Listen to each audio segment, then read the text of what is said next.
Hello friends, आप लोग को बताने जा रहे हैं प्रीपोजिशंस। इसमें मैंने अभी तक जो भी आप लोग प्रीपोजिशंस में पढ़ाया है वो कुछ प्रीपोजिशंस है जो मैंने आपको क्लियर कराए हैं। इनटू, इन, इसमें डिफरेंस क्या होता है मैंने बता दिया। इनटू का यूज़ होता है, इन का यूज़ होता है। एक बार मैं फिर से रिपीट कर दूँगी। इनटू का यूज़ क्या होता है जब कोई जहाँ पे किसी चीज़ में, जहाँ पे हम एक स्थान से दूसरे स्थान जाते हैं, जहाँ पे मूवमेंट डिनोट होता है वहाँ इनटू का यूज़ करते हैं। इनका यूज़ कहाँ होता है जब हम किसी ऐसे प्लेस में हो जो चारों तरफ से बंद हो, वहाँ पे हम इनका यूज़ करते हैं। फ्रॉम मतलब क्या होता है? फ्रॉम तो मैंने आपको नहीं बताया, तो फ्रॉम का मतलब होता है से।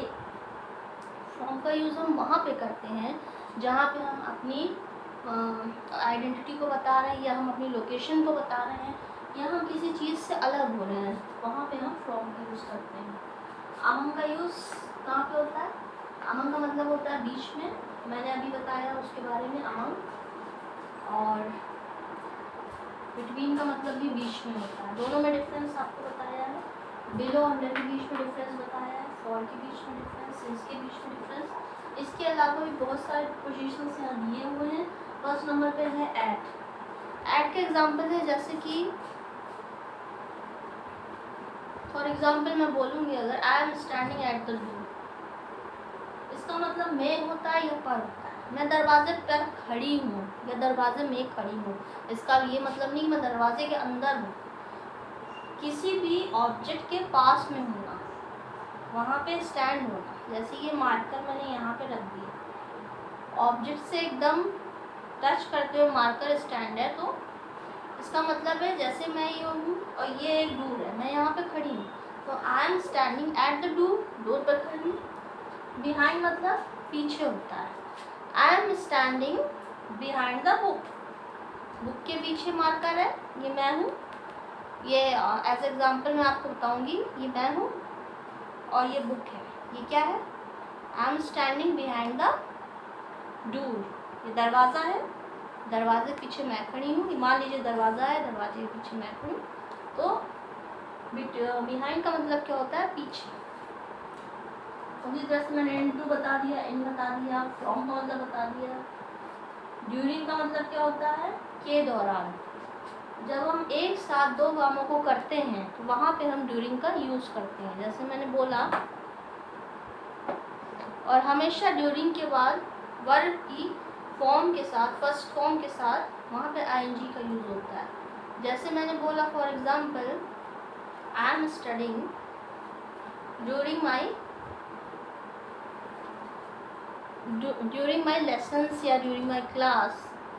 जब दो चीज़ एक साथ चल रही हो तब हम ड्यूरिंग को लगाते हैं। या I am eating the food during watching television, मैं टीवी देख के खाना खा रही हूँ, उसका मतलब ये है कि मैं खाना भी खा रही हूँ और टीवी देख रही हूँ। जब दो काम एक साथ होते हैं तो वहाँ पे हम ड्यूरिंग का यूज़ करते हैं। ड्यूरिंग का मतलब होता है के दौरान, के दौरान। उसी तरह से अबाउट है, अबाउट मतलब के बारे में। जैसे मैंने बोला आई नो अबाउट यू, मैं तुम्हारे बारे में जानती हूँ, तो अबाउट मतलब होता है के बारे में।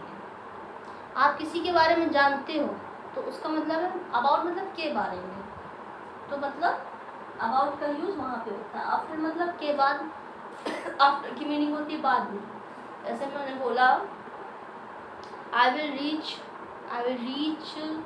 The school after my tuitions. मैंने क्या बोला? मैं ट्यूशंस के बाद अपने स्कूल पहुँच जाऊँगी, तो मतलब बाद में, इसका मतलब बाद में होता है। बिसाइड का मतलब होता है बगल में। फॉर एग्जाम्पल जैसे ये बुक है और ये मार्कर है, ये मार्कर मैंने बुक के बगल में रख दिया, तो मैं क्या बोलूँगी?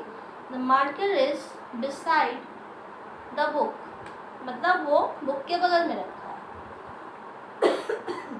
उसके बाद विदाउट, विदाउट मतलब होता है के बिना। के बिना मतलब जैसे मैंने बोला I will never go there, मैं वहाँ कभी नहीं जाऊँगी। विदाउट यू, तुम्हारे बिना मैं वहाँ कभी नहीं जाऊँगी। तो विदाउट का मतलब के बिना होता है। विद का मतलब के साथ होता है। I will go there with you, मैं तुम्हारे साथ जाऊँगी। अराउंड का मतलब आसपास।